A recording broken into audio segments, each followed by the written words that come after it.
Hello दोस्तों, नमस्कार। आपका एक नई वीडियो में my Indian dairy YouTube channel के अंदर। दोस्तों, पहले मैं आपके अपने बारे में थोड़ा बताना चाहूँगा कि मैं पशुपालन विभाग में 10 से 12 साल में राजस्थान के अंदर कार्यरत हूँ। और जो भी हमने बकरियों में, भेड़ों में, गायों के अंदर जो भी मतलब कि अब तक देखा है किस तरीके से चराना चाहिए, किस तरीके से बीमारी फैलती है, तो मैं उन सब के बारे में आपसे चर्चा करूँगा।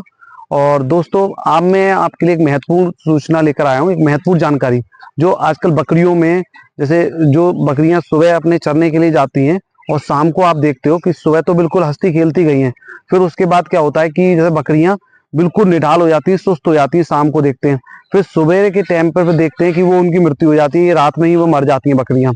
तो जैसे अभी ये बरसात का मौसम चल रहा है, इस बरसात के मौसम में नई फूड मतलब कि पहले जो ग्रेजिंग एरिया थे, चारा जो बाहर चलने जाती थी बकरियां, जो ग्रेजिंग एरिया हुआ करते थे, तो ग्रेजिंग एरिया में क्या था कि पहले इतनी घास वगैरह नहीं थी। अचानक ये सडनली जो बारिश से हुई है, बारिश से क्या है कि अनेक प्रकार की घासें, अनेक प्रकार के खरपतवार, ये सब मतलब कि सडनली पैदा हो गए। और एक टाइम में क्या था कि अभी इससे पहले, बरसात से पहले, जो चारागाहों में चारा था जहाँ पे ग्रेजिंग करती थी बकरियां, उस जगह पे कम था। अब सडनली एकदम से चारा बढ़ गया। जब चारा बढ़ गया और डिफरेंट डिफरेंट टाइप के विभिन्न प्रकार के चारा बढ़ गए, तो उनके बढ़ने से तो जो बकरियां चरने जा रही थी, पहले तो बकरियां मतलब कि कम मात्रा में चर रही थी या सेलेक्टिव जो भी उन्हें मिल रही थी घास, वो चर रही थी। अब तो उन्हें जहां देखो वहीं हरा हरा मिल रहा है। तो एक्सेस मात्रा में चरने की वजह से, मतलब ज्यादा मात्रा में अब वो अधिकाधिक चर रही हैं, पहले कम। तो ये जो ईटी, एंटरोटॉक्सीमिया, मतलब फड़किया रोग है। फड़किया रोग का जो बैक्टीरिया होता है, हम पहले भी एक वीडियो में बता चुके हैं, उसका भी इसमें वीडियो में लिंक मैं दे दूंगा आपको। तो ईटी का जो बैक्टीरिया छोटी आंत और बड़ी आंत में सुस्तावस्था पर हमेशा के लिए रहता है। बट जब ओवर ईटिंग, मतलब ज्यादा खा ले कोई जानवर या बकरी, मतलब कि जब भी कुछ ज्यादा खा लेती है, मतलब और या फिर प्रोटीन का चारा या फिर कोई भी अनाज, जैसे जो भी चारा में अगर थोड़ा बहुत भी बदलाव होता है, तो जैसे ये सडनली जब भी चेंज होता है चारे के अंदर, कि मतलब पहले तो कम मात्रा में मतलब कि जो ग्रेजिंग एरिया में जा रहे थे, सेलेक्टेड पेड़ पौधे मिल रहे थे, तो अब एकदम से सडनली जो चेंज हुआ है, ये सडनली चेंज होने से कि क्या है कि बकरी अधिकाधिक चरने लग गई। तो अधिकाधिक ज्यादा खा रही, ज्यादा खाने मतलब ओवर ईटिंग कर रही है। ओवर ईटिंग के दौरान भी ईटी मतलब फड़किया रोग, एंटरोटॉक्सीमिया रोग हो जाता है। और कभी कभी तो एंटरोटॉक्सीमिया के लक्षण दिखाई देते हैं और कभी कभी एंटरोटॉक्सीमिया के लक्षण नहीं भी दिखाई देते हैं।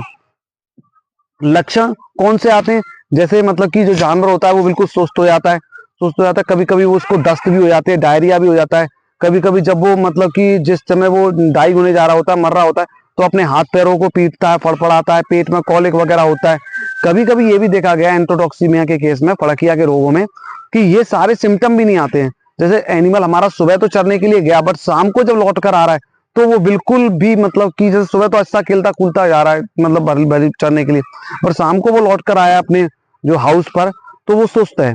फिर हम देखते हैं कि बिना इन लक्षणों के भी एनिमल दूसरे दिन डाई हो जाता है, मतलब मर जाता है। तो मेरे कहने का मतलब है कि इस चीज को आप हल्के में ना लें। पहले तो आप अपने पशुओं की, जो भी आपकी बकरा बकरी है, बरसात से पहले डीवर्मिंग करवा लें। अगर नहीं करवाई है तो अब आप इमीडिएटली डीवर्मिंग करवा लीजिए। अब हम ये वीडियो जब रिकॉर्ड कर रहे हैं, तो ये मतलब मानसून, मतलब बारिश का सीजन चल रहा है। इस समय क्रॉप भी, मतलब जो फसलें, वो भी, जो भी खरपतवार, जो भी ग्रेजिंग एरियाज में जो भी घास वगैरह, वो सब उग चुकी है।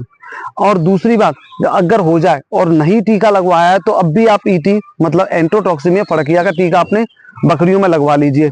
जिससे क्या है कि इस रोग से अब भी आपके पशु बच सकते हैं। अगर मतलब ये टीका नहीं लगा तो ये भयावह बीमारी है, इससे बचाना बड़ा मुश्किल हो जाता है। फिर भी आपको लगता है कि आपका पशु सुस्त हो गया है, जैसे सुबह चरने गया, शाम को लौट कर आया, तो उसका आप टेम्परेचर वगैरह ले लीजिए।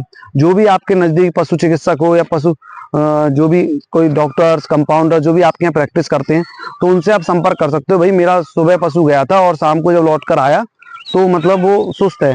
तो आप ऐसे समय में उसको आप पहली बात तो उसका टेम्परेचर वगैरह ले लीजिए, उसको बुखार वगैरह तो नहीं हो गया है। जो भी कुछ हुआ है, तो उसको पहले तो आप बुखार की मेडिसिन वगैरह दीजिए। मेडिसिन वगैरह बुखार की दे रहे हो, उसके बाद आप एक काम कर सकते हो, इसका जो न्यूट्रलाइज, मतलब बैक्टीरिया को थोड़ा न्यूट्रलाइज करता है, तो इलेक्ट्रोल पाउडर का घोल, इलेक्ट्रोल पाउडर के घोल को आप दे सकते हो।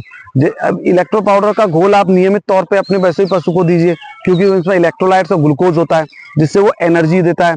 जैसे कभी दस्त वगैरह हो जाए, उसमें भी आप सबसे पहले प्रेफर करिए इलेक्ट्रोल पाउडर, फिर उसके बाद आप कोई भी उपचार कर लीजिए।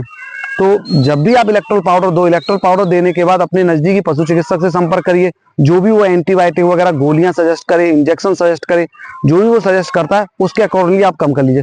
पहला प्राथमिकता पे मैं दोबारा से रिपीट करना चाहूंगा कि आप इलेक्ट्रोल पाउडर का घोल अपने पशुओं को देते रहें इस मौसम में। जैसे आपका पशु कोई सुस्त हो तो इलेक्ट्रोल पाउडर का घोल दे दें, जिससे क्या होता है कि ये जो बैक्टीरिया उसके कुछ हद तक न्यूट्रलाइज होने की संभावना होती है।